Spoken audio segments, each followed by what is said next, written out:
ஏகனை போற்றி இணையாடும் ஈசனை போற்றி பிரணவத்தின் பொருள் தந்து தகப்பன் சுவாமி என்று பெயர் கொண்ட என் குருநாதா போற்றி ஸ்கந்தாசிரமம். என்னைய விட எல்லோரும் சுகமாகவும் சந்தோஷமாகவும் இருக்கிற கண்டிப்பாக இருப்பீங்க, இருக்கணும்.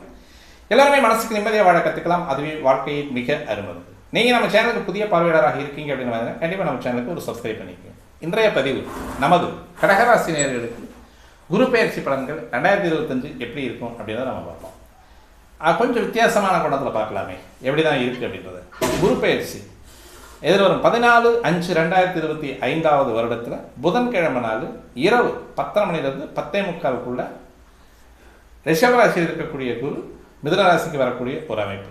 இதுவரைக்கும் 11ஆம் இடத்தில் இருந்த குரு 12ஆம் இடத்திற்கு வரக்கூடிய வருகை எப்படி இருக்குது அப்படிங்கிறத பார்ப்போம். தமிழ் வருடத்திற்கு விசுவாவசு வருஷத்தில் சித்திரை மாதம் 31ஆம் தேதி சூரியன் ரிஷபராசிக்கு வரக்கூடிய நாளில் குரு மிதுனராசிக்கு வர்றார். அப்போ இந்த கிரக வரவு அப்படின்னு சொல்லக்கூடியது உங்களுக்கு 12ஆம் இடத்துக்கு வருது. இது வரைக்கும் 11ஆம் இடத்துல இருந்தது. இப்போ 12ஆம் இடத்தில் வரக்கூடிய குருவினுடைய அமைப்பு அப்படின்னு சொல்லக்கூடியது எந்த மாதிரியான ஒரு நன்மையை தரக்கூடிய ஒரு அமைப்பாக இருக்கும். பொதுவாக சுபகிரகமாகட்டும் அசுபகிரகமாகட்டும் ஒரு பயிற்சி நடக்குது அப்படின்னா அந்த பயிற்சி அப்படின்னு சொல்லக்கூடியது மிக எதிர்பார்க்கக்கூடிய ஒரு அமைப்பை கொண்டது. அதில் இந்த சுபகிரகம் அப்படின்னு சொல்லக்கூடிய குரு பயிற்சியாகி வரக்கூடியது பொதுவாக நம்ம எதிர்பார்க்கக்கூடிய நல்ல பலன்கள் அப்படின்றது பிள்ளை பேர், திருமணம், வேலை, இது மாதிரியான ஒரு சுபகாரியங்களுக்கு தான் இந்த குருவனுடைய பயிற்சியை நம்ம தெளிவாக பார்ப்போம். எப்போவுமே குரு நோக்கம் இருக்கா அப்படின்னு பார்த்துட்டு தான் திருமணத்துக்கு போவாங்க.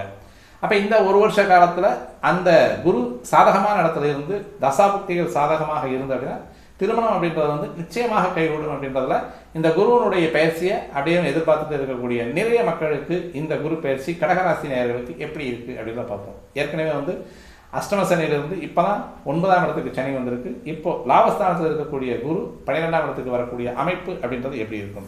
பொதுவாகவே சுபகிரகமாகட்டும் அசுபகிரகமாகட்டும் ரெண்டுமே 12ஆம் இடம் அப்படின்னு சொல்லக்கூடிய இடத்துக்கு வந்ததுன்னா கொஞ்சம் கடுமையை தரக்கூடிய அமைப்பாக தான் இருக்கும். பொதுவாக 12ஆம் இடத்தில் கேது இருப்பது நல்லது.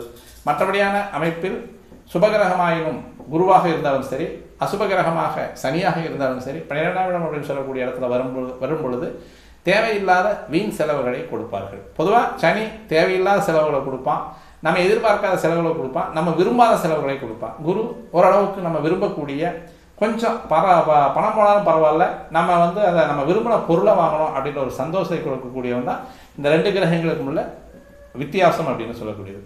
அப்போ சார் 12ஆம் இடத்துல குரு என்ன பண்ணும் அப்படின்னு கேட்டோம்னா முதல்ல விரயத்தை பண்ணும். விரயஸ்தானத்துக்கு வரக்கூடிய குரு விரயத்தை பண்ணும். தூக்கமின்மையை கொடுப்பார். கண்டிப்பாக தூக்கமின்மையை கொடுப்பான். ரொம்ப டிப்ரெஷன் கொடுப்பான்.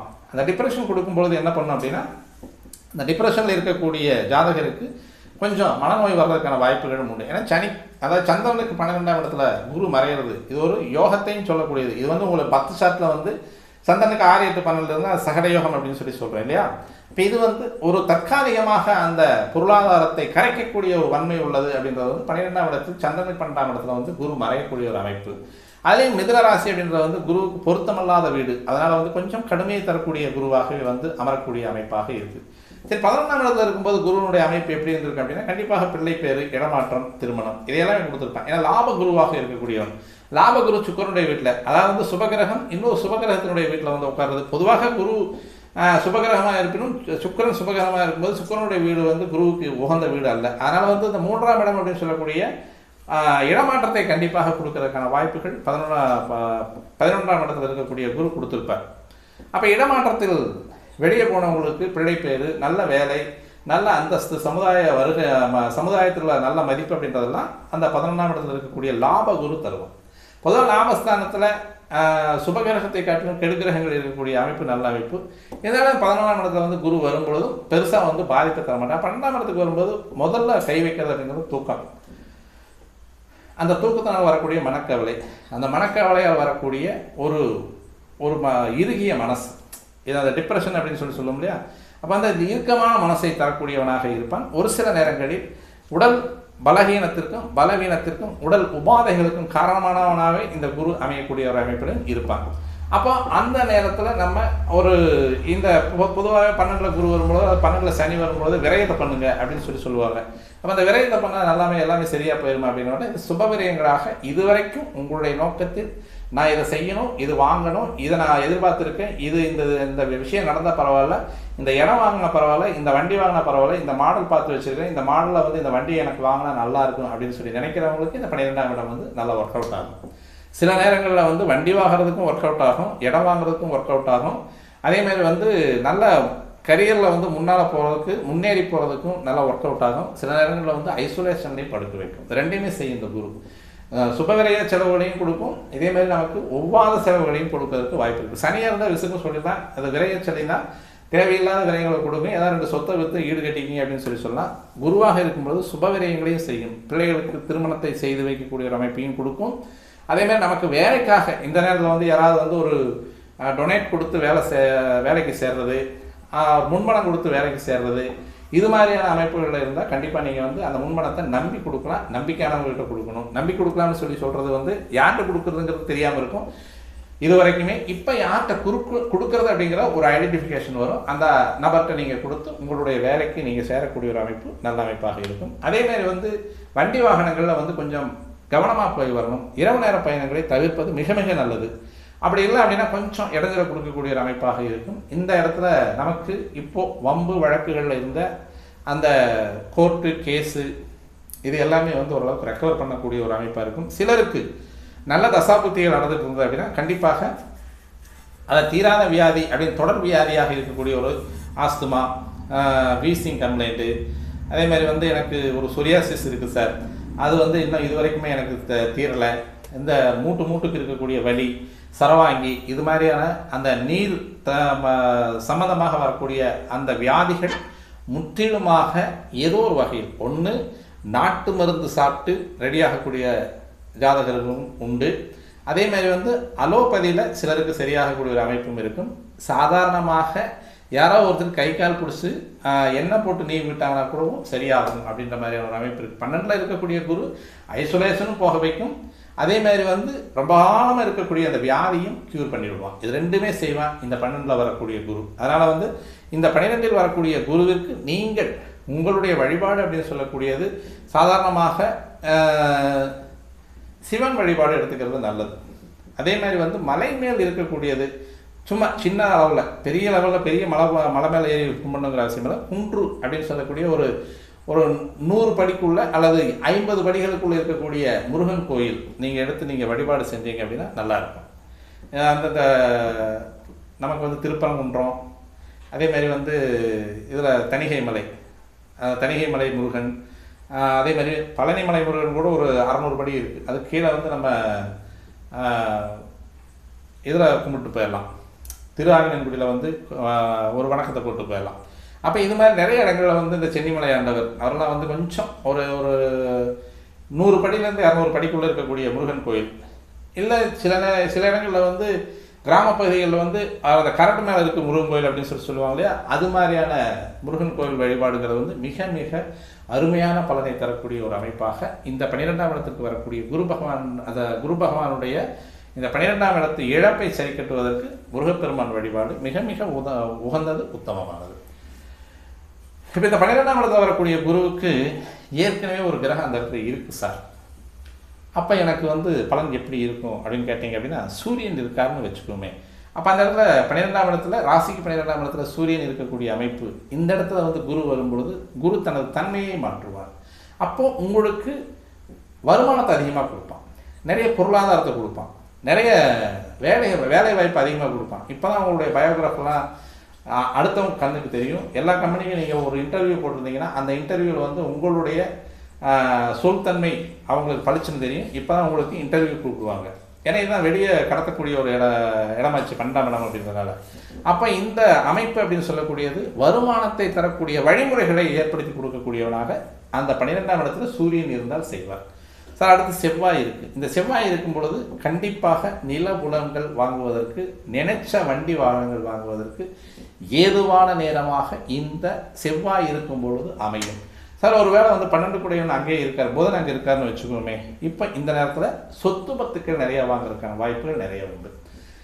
ரெஜிஸ்டர் பண்ணி உங்கள் பேருக்கு முதல் நான் ஒரு சொத்து வாங்கினேன் சார், அது 12ஆம் இடத்துல இருக்கும் பொழுது, குரு 12ஆம் இடத்துல வரும்போது தான் சார் நான் முதல் சொத்து வாங்கினேன் அப்படின்னா, அந்த இடத்துல 12ஆம் இடத்து அதிபதியான புதன் இருக்கும் பொழுது உங்களுக்கு இந்த கடகராசினியருக்கு புதிதாக சொத்து வாங்குவதற்கு ஏதுவான நேரமாக இந்த இடத்துல இருக்கும். சார் ஏற்கனவே 12ஆம் இடத்துல குரு இருக்குது சார், நினைக்க வேண்டாம். எந்த விஷயமான ஒரு நல்ல காரியங்களையும் எடுக்க வேண்டாம். இந்த நேரத்தில் நல்ல காரியங்கள் எடுத்தீங்க அப்படின்னா அது முழுமையாக உங்களுக்கு பழுதாகி போய்விடும். அதனால் ஏற்கனவே ஜனனகால ஜாதகத்தில் குரு இருக்கும்பொழுது இந்த கோச்சார குரு உங்களுக்கு 12ஆம் இடத்துக்கு வரும்பொழுது இது சிரமத்தை தரக்கூடியவனாக இருப்பான். தேவையில்லாத வம்பு வழக்குகளை எடுத்து விடக்கூடியவனாக இருப்பான். பெண்களால் தொல்லை, தொழிலில் எதிரிகள் அதிகமாக வாய்ப்பதற்கான வாய்ப்புகள் இருக்குது. அதேமாதிரி பெரியோர்களிடத்தில் இருக்கக்கூடிய நன்மதிப்பும் கெடுவதற்கான வாய்ப்புகள் மிக மிக அதிகமாக இருக்கும் அப்படிங்கிறதுல துடிகூட சந்தேகம் வேண்டாம். சார் இங்கே 12ஆம் இடத்துல சுக்கிரன் இருக்கார் சார். இந்த நேரத்தில் தான் ஆணாக இருக்கும் பொழுது பெண்களிடம் ஜாக்கிரதையாகவும், பெண்களாக இருக்கும்போது ஆண்களிடம் ஜாக்கிரதையாக இருக்க வேண்டிய ஒரு காலகட்டம் அப்படின்றது இந்த குரு 12ஆம் இடத்துல வரக்கூடிய குரு. அயனசைன போகம் அப்படின்னு சொல்லுவாங்க. இந்த அயனசைன போகத்தில் ஏற்கனவே சுக்கிரன் இருக்கார் 12ஆம் இடத்துல. அது காரக கிரகம் அப்படின்னு சொல்லக்கூடியது. இந்த இடத்துக்கு 12ஆம் இடத்துக்கு சனியும் காரக கிரகமாக இருப்பார். இந்த அயனசைன போகம் அப்படின்னு சொல்லக்கூடியதை நிறைய அனுபவிக்க பிறந்தவன் அப்படின்றவன் சுக்கிரன். அவன் 12ல் உட்காந்துருக்கும் போது இவரோடு சேர்ந்து குரு போகும்பொழுது இது ரெண்டுமே குண்டக்க மண்டக்காகும். அதாவது இனம் தெரியாத மன ஒற்றுமை அப்படின்றது எங்கே யாரோட இவங்க ஃபிசிக்கல் அட்டாச்மெண்ட் வச்சுக்கிறாங்க அப்படிங்கிறது தெரியாமல் போயிடும். அப்போ சுக்கிரனோடு குரு சேரக்கூடியது கடகராசி நண்பர்களுக்கு 12ஆம் இடத்தில் சுக்கிரன் இருக்கும்போது சுக்கிரனோடு குரு சேரக்கூடிய அமைப்பு நல்லதல்ல. அடுத்து சனி அங்கே சேராதுன்னு வச்சுக்கோமே. இங்கேயுமே இந்த சனியினோட அமைப்பு அப்படின்னு சொல்லக்கூடியது தொழில் ரீதியாக நல்ல வன்மையை தரக்கூடியவன், நல்ல ஒரு அருமையான தொழில் ரீதியாக தொழில் முன்னேற்றத்தை தரக்கூடிய குருவாக இருப்பார். ஏன்னா இங்கே சனி இருந்தாலும் பரவாயில்ல. 12ல் சனி இருக்கிறது அப்படின்றது ஏற்கனவே உங்களுக்கு இந்த சனியினுடைய அமைப்பு அப்படின்னு சொல்லக்கூடியது உங்களுக்கு இப்போ கடகராசிக்கு 9ஆம் இடத்துக்கு போகக்கூடிய சனி, இப்போது 8ஆம் இடத்துல இருந்த சனி 9க்கு போகிறாரு. இப்போ குரு 12ஆம் இடத்துக்கு வரக்கூடியது. அந்த இடத்துல சனி இருந்தார். உங்களுக்கு பிறப்பு கால ஜாதகத்தில் சனி இருக்கும்போது தொழில் ரீதியாக முன்னேற்றத்தை தரக்கூடிய ஒரு அமைப்பு. வெளிநாட்டவர்கள் மூலம் அந்நிய மக்கள், அந்நிய மொழி பேசும் மக்களால் நல்ல ஒரு ஆதாயம். உங்களுக்கு மூத்தவங்களோட சகவாசம் அதிகமாக இருக்கிறதுக்கு தொழில் ரீதியாக, மன ரீதியாக, உடல் ரீதியாக இதையும் செய்வார் இந்த குரு சனி இருக்கும் பொழுது. இதை எல்லாமே செய்யக்கூடிய அமைப்பை கொண்ட குரு பயிற்சியாக இருக்கும். சார் இந்த இடத்துல ராகு இருக்கார் அப்படின்னு சொன்னால், இந்த இடத்துல ஏற்கனவே 12ஆம் இடத்துல இருக்கக்கூடிய ராகு அப்படின்னு சொல்லக்கூடிய கிரகத்தோடு குரு சேரும் பொழுது இது ஒரு யோகத்தை, விபரீத ராஜயோகம் அப்படின்னு சொல்லுவாங்க. திடீர்னு ஒரு அதிர்ஷ்டத்தை கொடுக்கும். யாராவது பெரியவங்க, உங்களுடைய தாத்தா, அவருடைய அப்பா யாராவது உயிர் எழுதி வச்சுட்டு போயிருந்தாலும் அந்த உயிர் மேலே பெரிய பிரச்சனைகள் இருந்தது, பெரிய வம்பு வழக்கு இருந்தது, கோர்ட்டு கேஸ் இருந்தது, இது எல்லாமே இருந்தது சார். இப்போ இந்த வருஷம் எனக்கு ரெக்கவர் ஆச்சு அப்படின்னு சொல்லக்கூடிய எதிர்பார்ப்பை உருவாக்கக்கூடியவனாக ராகு இருந்தால் செஞ்சு கொடுப்பார். எப்பவுமே இந்த இடத்துல ஒரு ரெட்ரோகிரேஷன் இருக்கக்கூடிய கிரகத்தோடு நேர்கதியில் போகக்கூடிய கிரகம் சேரும் பொழுது நல்ல ஒரு விபரீதமான ஒரு யோகத்தை தரக்கூடியது அப்படின்றது. அதுவும் தாத்தா வழி, தாத்தாவுக்கு தாத்தா உங்கள் பேரில் எழுதி வச்சது, அது உங்கள் அப்பா பேரில், அது உங்கள் அப்பாவுடைய அப்பா பேரில் எழுதி வச்ச சொத்து பலகாலமாக வில்லங்கத்தில் இருக்குது அப்படின்னா இப்போ இந்த வருஷம் அந்த வில்லங்கமெல்லாம் தீர்ந்து உங்கள் கைக்கு ஈஸியாக சேரக்கான வாய்ப்புகள் இருக்குது. அதேமாதிரி மறைமுக